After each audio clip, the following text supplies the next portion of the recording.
Ассалаумағалейкум, мені осылай әдемі күйімде естеріңізде сақтап алыңыздар. Өйткені бүгін халықаралық ұлы дала жорығының бірінші күні командалар тексеру комиссиясынан өтіп жатыр. Әлі алда 5 күн бар, 5 күннің ішінде күнге әбден күйіп, қарайып, одан сайын құлпыратын шығармыз. Енді биылғы жорыққа қандай командалар қатысып жатыр, қандай тұлпарлар әкелді, кімдер шапқалы жатыр, бүгінгі шығарылымда таныстырамыз сіздерге. Ендеше арнаға тіркеліңіздер, кеттік. Жасы 8 жас.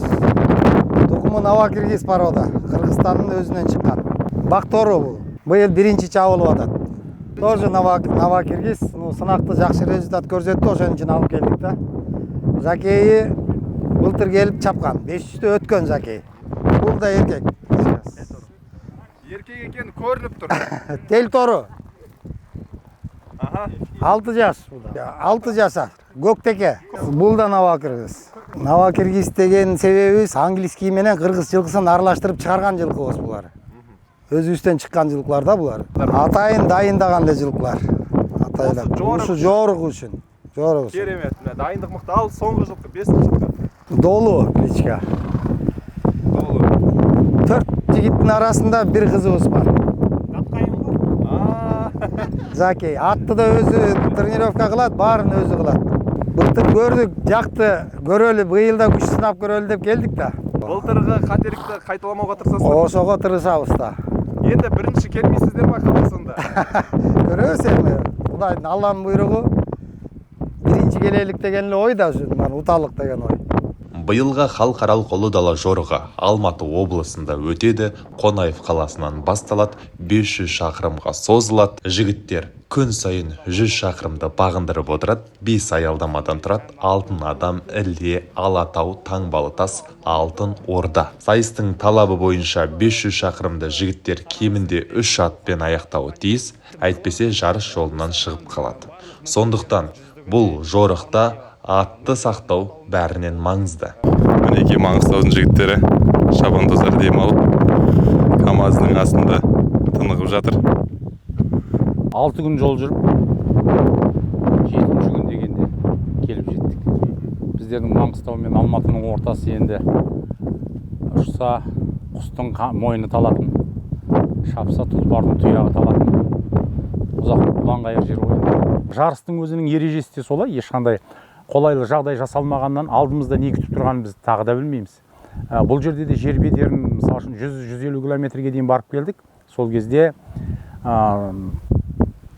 үйінді құм, оның барлығы да атқа өте төбелер биік-биік қиындық туындатады ғой. Әрбір сосын да бұл жерде де табиғат өте табиғи жағдайда келсек, шөп алдағашан қурап қалған, өспей қалған.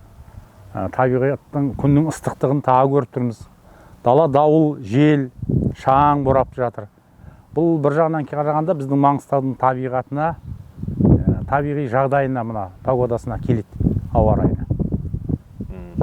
Сондықтан таңсық емес. Мұндай қатты ыстықтар бізге таңсық емес.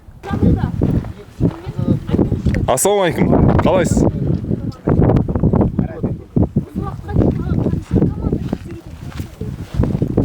Ассалаумағалейкум, қалыңыз қалай? Не қарап жатсыз аға? Қағачайып сүрген кезінде сүріп кеткен ғой.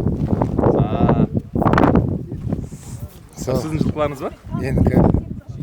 Жылқыларыңыз әдемі екен. Бұл Оңтүстік Африка Республикасының құрамасы. Қарасаңыздар, анасы мен баласы екеуі бір сапта, бір командада. Sorry, my horse is a bit... I'm Sandra Bardenhorst, I'm from South Africa. This is my son. My family has been in endurance riding since 1979. Ол кісілер баяғыдан ат ұстайды екен және Қазақстанға келгеніне өте риза. Kazakhstan people, thank you for the invitation. It is the most beautiful place we've ever seen in our whole lives. Ал Иран командасы мінеки өте көңілді, бірақ жылқылары әбден ашығып қалған сияқты, шөптен басын алар емес. Oh, no, hungry. Yes, a little hungry. Team in Iran is best horse rider in Iran. Жоқ, бәрі жаңа. Барлығы жаңа. Иә, бір ағат былтырғыдан келген ат, мына қасқат. Барыс деген. Қандай жылқылар енді бәрін жеке-жеке тоқталып, аты қалай, жасы неше, тұқымы қандай? Бұл өзіміздің қолтумалар ғой. Көкпаршылап жүрген. Жорыққа шықты. Мынау тоже аңылар. Бүгін маңдаттық комиссия командаларды қабылдап, жылқылардың денсаулығын тексеріп, құжаттарын реттестіріп, барлығын бекітеді. Дәл қазір мал дәрігерлерінің жұмысын бақылауға болады. Байқағандарыңыздай, аттың тісіне дейін, терісіне дейін барлығын жіті қадағалап отыр. 48.